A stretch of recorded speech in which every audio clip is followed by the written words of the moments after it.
siswi dimanapun berada, salam bertemu dan jumpa lagi dengan tutorial teknik pemesinan. Pada kesempatan kita mempelajari tentang bubut konvensional, terutama kita mengenal bagian-bagian terpenting dari mesin bubut.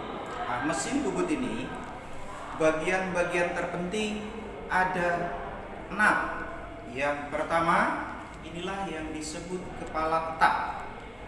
Yang kedua yaitu support. Support. Inilah yang namanya support. Bisa juga disebut eretan induk. Kenapa disebut eretan induk? Karena di sini terdiri dari beberapa bagian yang menyatu. Yang ketiga, kepala lepas. Nah, inilah yang namanya kepala lepas atau disebut juga tail stop. Yang keempat yaitu bed mesin. Nah, ini bed mesin atau disebut juga alas. Yang keempat ini ada yang disebut sumbu transportir. Yang keenam ini adalah sumbu pembawa. Hari ini dari 6 bagian kita ambil satu bagian. Kita akan jelaskan dan kita akan bahas dari satu bagian. Oke, baik, kita jelaskan tentang support. Support di sini terdiri dari beberapa bagian. Yang pertama yaitu ini adalah handle. Handle untuk mengunci tool post. Ini yang disebut tool post. Ya, tool post ini adalah bagian yang digunakan untuk menjepit toolnya atau pisaunya. Ya. Yang kedua yaitu eretan atas. Ini eretan atas.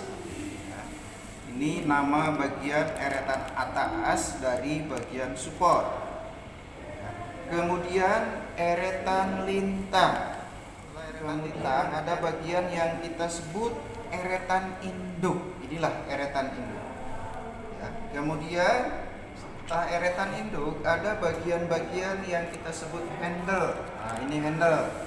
Yang pertama ini adalah handle untuk menggerakkan support pada saat kita membuat. Yang kedua adalah handle yang kita gunakan untuk menggerakkan eretan lintang secara otomatis pada saat kita meratakan atau membubut rata benda.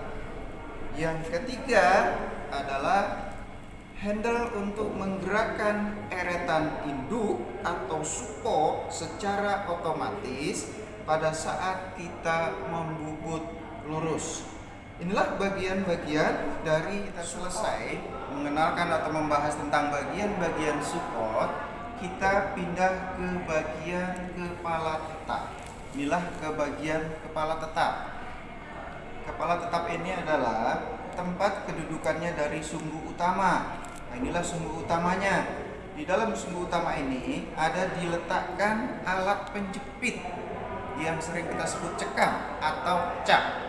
Nah, cekam ini ada yang bentuknya cekam 3. Jadi kalau kita putar, 3 rahangnya bergerak secara bersamaan, secara otomatis.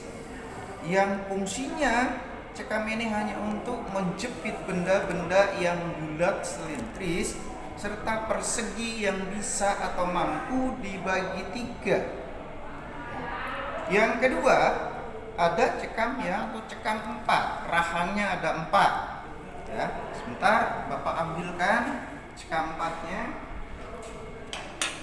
Cekam 4-nya. Ini cekam 4. Artinya cekam 4 ini tidak otomatis. Jadi kalau kita buka satu rahang, dia yang bergerak hanya satu. Fungsi dari cekam 4 ini untuk menjepit benda yang tidak beraturan atau persegi yang tidak mampu tadi dijepit oleh cekam 3. Jadi kalau ada benda yang bentuknya persegi yang tidak mampu dijepit dengan cekam 3, maka kita harus ganti cekam 3-nya dengan cekam 4. Kepala tetap dan bagiannya, ya, Bapak pindah ke bagian yang ke tail stop atau kepala lepas. Nah, kepala lepas ini dia terdiri dari dua bagian, bagian bawah dan bagian atas. Fungsi dari kepala lepas ini yang pertama untuk menyangga benda jika benda yang akan kita bubut itu panjang. Yang kedua, fungsinya untuk pembubutan terus. Yang ketiga, tail stok atau kepala lepas ini untuk mengukur ketinggian pahat yang akan kita pasang yang dengan alat bantu yang kita sebut senter putar. Kita masukkan ke sini. Jadi pada saat kita memasang pahat nanti, maka untuk ketinggian pahat itu pas atau tidak, maka kita ukur dengan kepala lepas dengan alat bantu senter putar.